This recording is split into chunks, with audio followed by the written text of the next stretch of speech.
There is a form of power that almost nobody notices. It doesn't shout. It doesn't argue. It doesn't rush to prove itself right.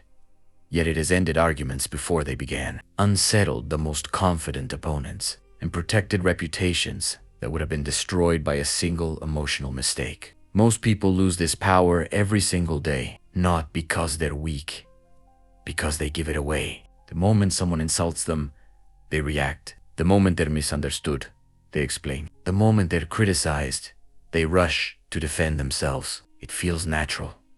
It feels justified. But what if those instincts are exactly what make you easier to control? Think about the last time someone managed to ruin your mood with a single sentence. Perhaps it was a stranger, a coworker, a friend, or someone hiding behind a screen. For the rest of the day, your mind kept replaying the conversation. You felt the need to prove your point. Without realizing it, that person was no longer controlling your time. They were controlling your attention. And attention is one of the most valuable forms of power you possess. Centuries before social media, before 24-hour news cycles, before public arguments became entertainment, one political thinker observed a pattern that still shapes human behavior today. He understood that the person who reacts first is often no longer choosing their own actions. They're responding to someone else's. That thinker was Machiavelli. His ideas have been misunderstood for centuries. Many people believe he encouraged manipulation at any cost. But beneath the controversy was a deeper observation about human nature. People reveal themselves most clearly when emotion takes control. The person who cannot govern their own emotions becomes remarkably easy to influence. This doesn't mean you should never speak. It doesn't mean you should accept disrespect. And it certainly doesn't mean silence is always the answer. Real power isn't found in saying nothing. It's found in choosing when your words deserve to exist. In this video, we'll explore why people desperately seek your reaction, why explaining yourself can sometimes weaken your position, why silence has shaped leaders, negotiators, and strategists throughout history, and why the greatest advantage is not winning every argument, but refusing to let other people decide when your mind goes to war. Because before you can understand the power of silence, you first have to understand why so many people spend their lives trying to steal your attention. Chapter 1. Why people want your reaction. Not every insult is meant to hurt you. Some are meant to reveal you. Think about how many arguments begin with a sentence that seems almost insignificant. A careless remark, a sarcastic comment, a dismissive laugh, a challenge to your intelligence. On the surface, they appear to be nothing more than words. But words have an unusual ability. They don't just communicate ideas, they invite reactions. And in many situations, the reaction is far more valuable than the words themselves. When someone succeeds in making you angry, they haven't just changed your mood, they've changed your focus. Instead of deciding what deserves your attention, you're now responding to theirs. That is an invisible exchange that happens every day. You trade your calm for their chaos. You trade your attention for their agenda. You trade clear judgment for temporary motion. Most people never notice the exchange. They believe they're defending themselves. In reality, they've allowed another person's behavior to dictate their own. This doesn't mean every disagreement is manipulation.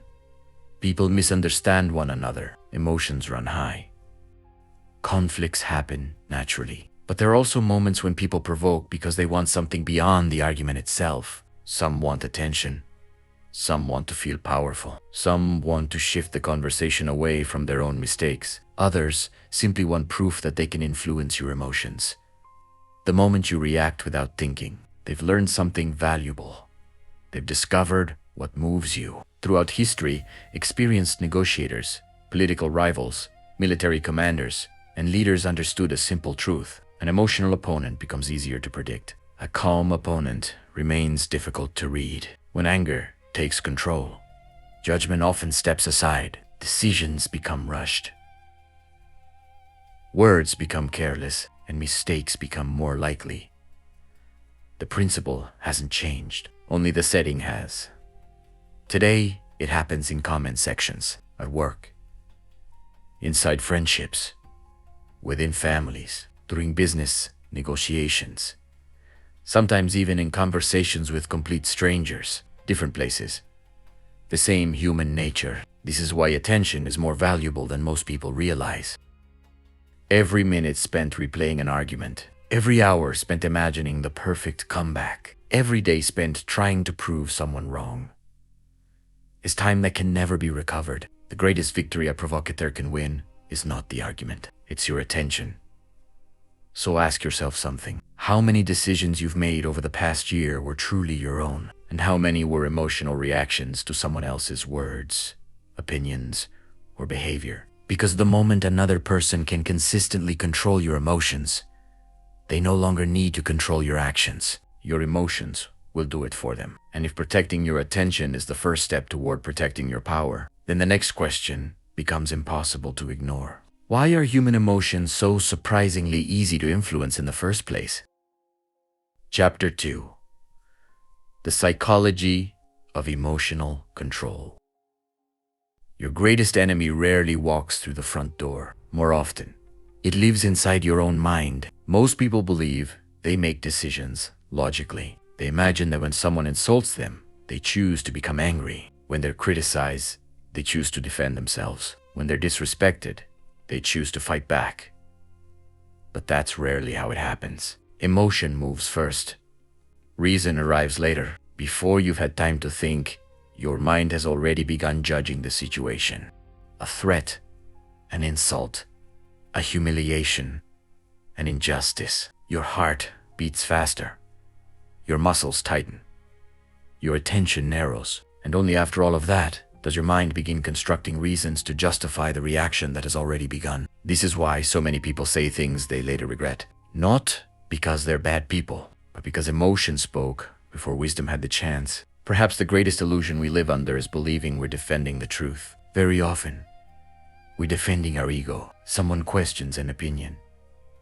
It feels like they've questioned your intelligence. Someone disagrees with your decision. It feels like they've attacked your worth. Someone criticizes your work. It feels like they're criticizing you. The line between an idea and our identity quietly disappears.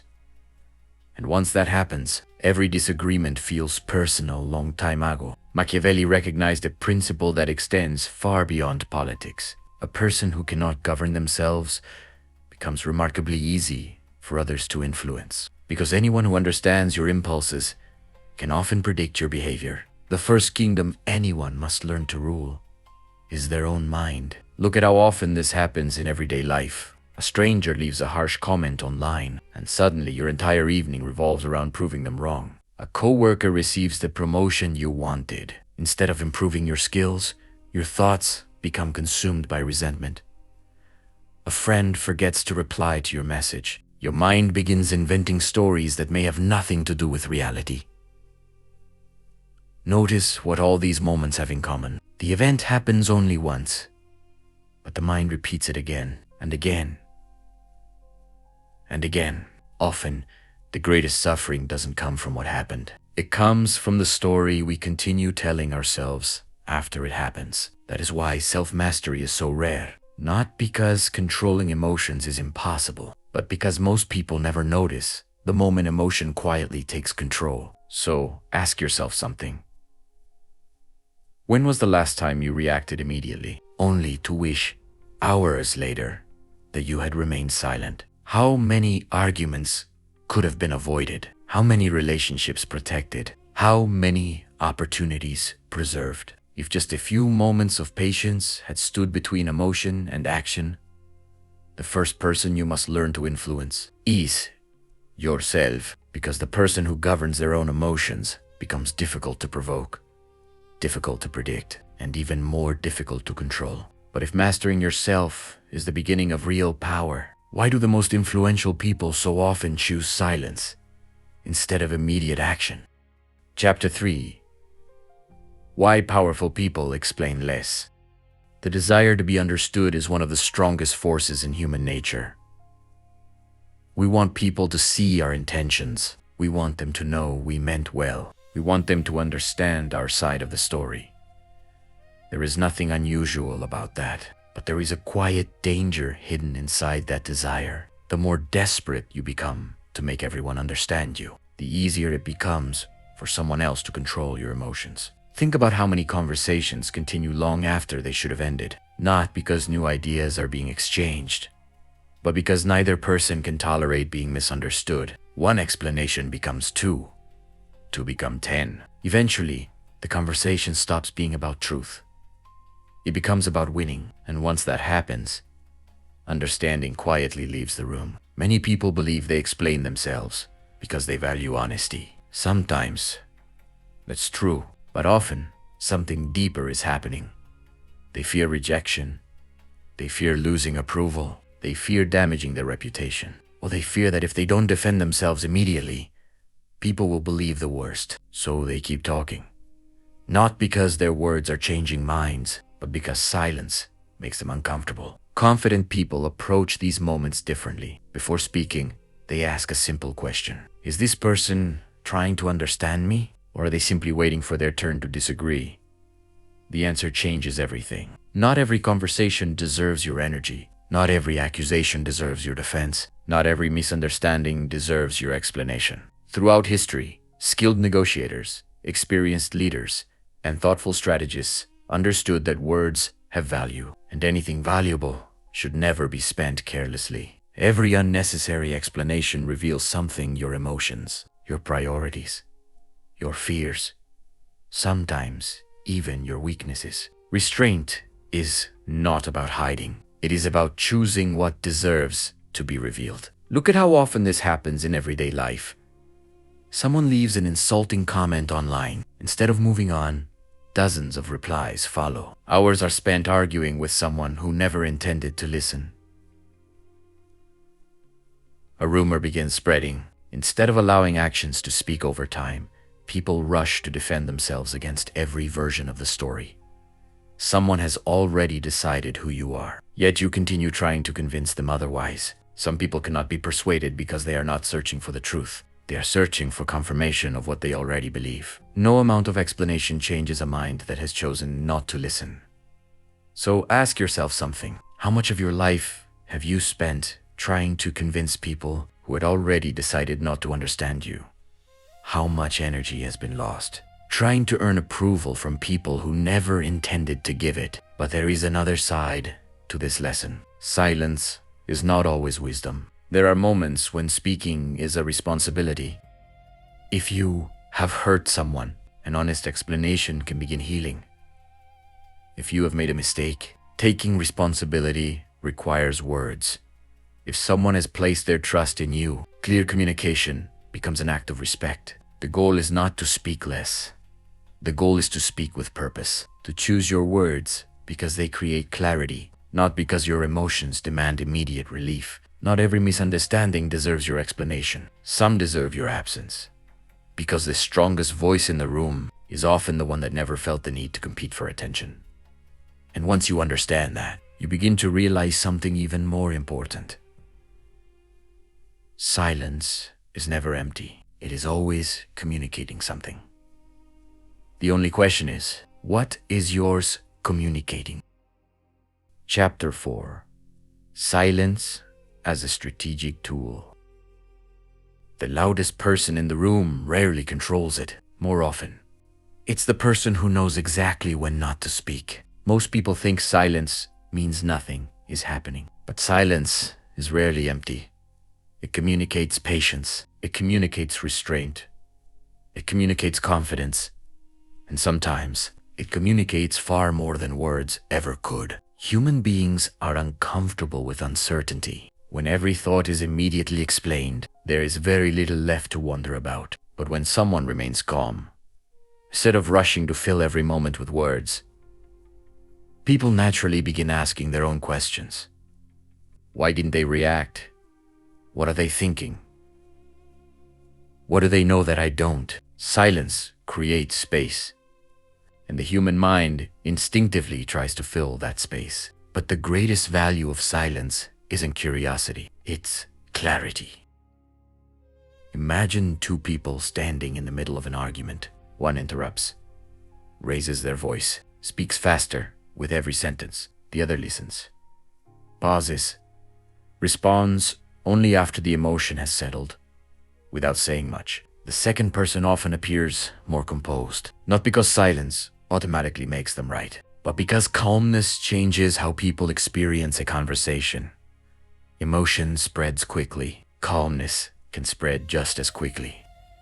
Throughout history, experienced diplomats, negotiators, military commanders, and judges understood the value of patience. The person who speaks first often reveals intentions. The person who listens carefully often discovers information that would otherwise remain hidden. Patience has a way of uncovering what pressure cannot.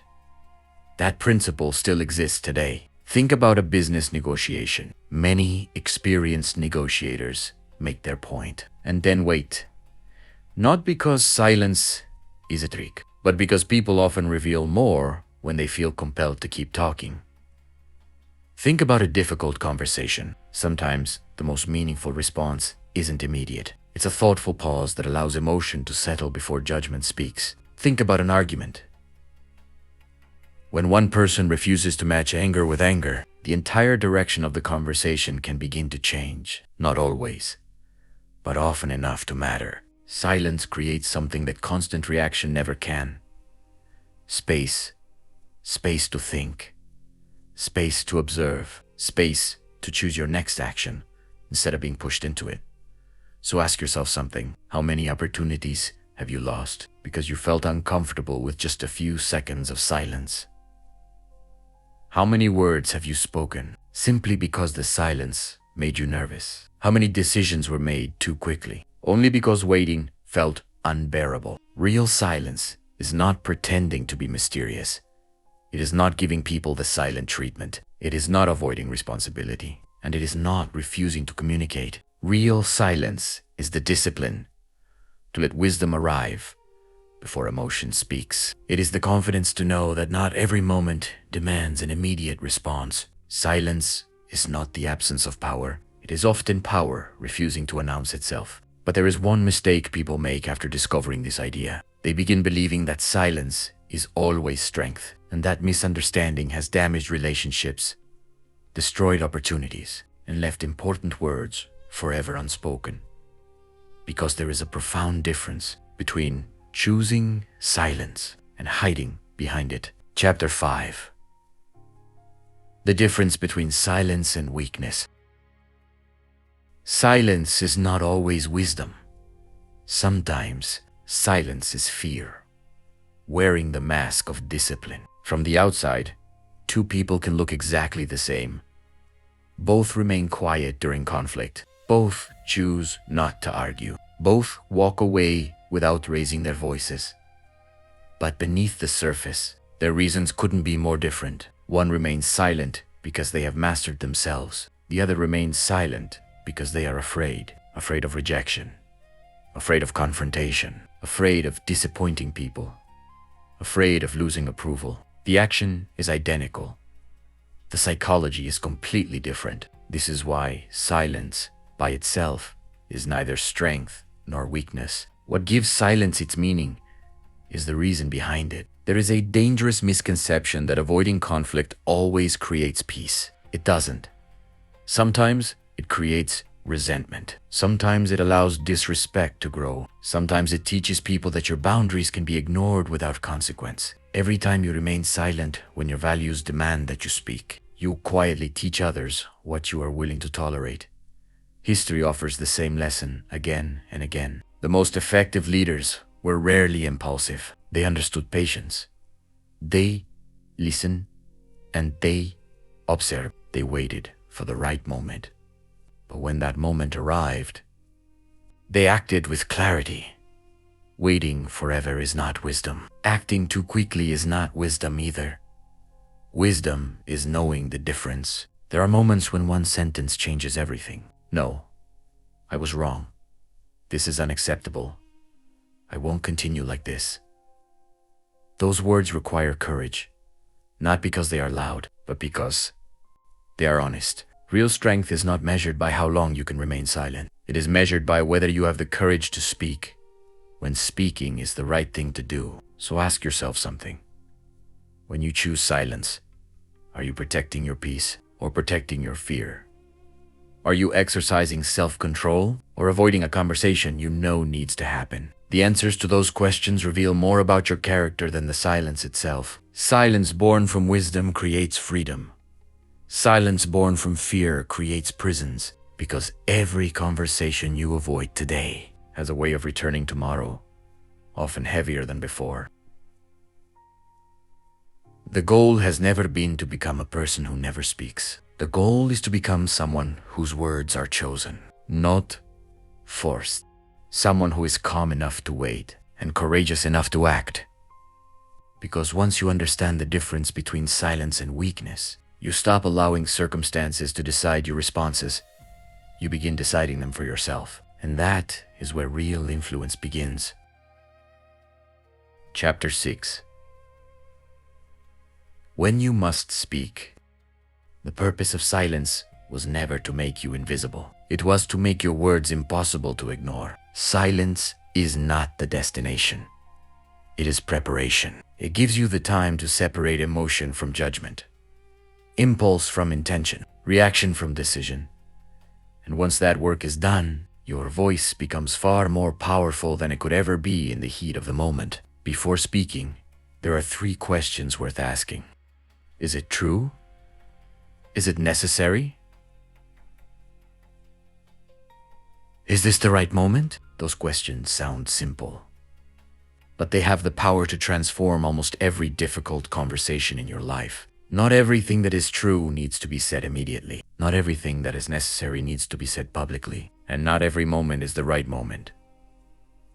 Wisdom is not only choosing the right words, it is choosing the right time. There are moments when silence protects your peace, but there are also moments when silence protects your comfort at the expense of your character. When someone repeatedly crosses your boundaries, your voice matters. When someone places their trust in you, your honesty matters. When you've made a mistake, taking responsibility matters. When someone is treated unfairly, your courage matters. In those moments, remaining silent is no longer self-control. It becomes avoidance. Many of life's greatest regrets are not born from the wrong words. They are born from the right words that were never spoken. The apology that came too late, the boundary that was never established, the truth that remained hidden, the opportunity that disappeared while waiting for the perfect moment. Courage rarely feels comfortable. If it did, everyone would choose it. Throughout history, the people who left a lasting influence were rarely those who spoke the most. They were remembered because when they spoke, people listened. Their words carried weight because they had learned that words are valuable, and valuable things are not wasted. Imagine someone who speaks every thought that enters their mind. Eventually, people stop listening. Now imagine someone who listens carefully, observes patiently, and speaks only when their words create clarity, direction, or understanding. Over time, people begin paying closer attention. Not because that person demands respect, but because they have earned it through discipline. So ask yourself something. What conversation have you been postponing? Not because you don't know what to say, but because you're afraid of what might happen after you say it. Perhaps the hardest conversations in life are not difficult because the words are complicated. They're difficult because they require courage. And courage has never been the absence of fear. It has always been the decision that something else matters more than fear. Your words gain value when they are no longer competing with unnecessary ones. That is why silence and speech are not opposites. They are partners. One prepares the mind, the other expresses it. And once you understand when to remain silent and when to let your voice be heard, you stop living as someone who is constantly reacting to the world around you. You begin living as someone who chooses their responses with intention, because power was never found in saying less. It was found in knowing exactly when your words could change everything. Conclusion. The greatest power is self-governance. At the beginning of this video, we explored a simple question. Why do the most influential people so often choose silence instead of immediate reaction? By now, the answer should look very different. Silence was never the goal. It was the discipline that made wisdom possible. Throughout this journey, we've uncovered something that reaches far beyond arguments and difficult conversations. Every unnecessary reaction gives away a little of your attention. Every impulsive decision gives away a little of your freedom. Every moment ruled by emotion places your life, even if only briefly, in someone else's hands. The greatest form of power has never been the ability to control other people. It has always been the ability to govern yourself, to decide what deserves your attention, to decide which words deserve to be spoken, to decide when patience is wiser than action, and when action becomes more important than patience. This does not mean you will never feel anger or disappointment or fear. Those emotions are part of being human. The difference is that they no longer become the author of your decisions. They become information, not instructions. That is the quiet strength history remembers, not the loudest voice, not the quickest reaction, not the person who won every argument, but the individual who remained steady when everyone else became unstable. Tomorrow, someone may criticize you. Someone may misunderstand you. Someone may try to provoke you. Life will continue to present moments that test your patience. You cannot control every circumstance. You cannot control every opinion. You cannot control every person you meet, but you can always choose the quality of your next response. And that choice, repeated consistently over time, shapes far more than a single conversation. It shapes your reputation, your relationships, your judgment, and ultimately, your character. Because character is not built during easy moments. It is revealed during difficult ones. So the next time life invites you to react, pause. Not because silence always wins, but because a moment of reflection often reveals a better path than a moment of impulse.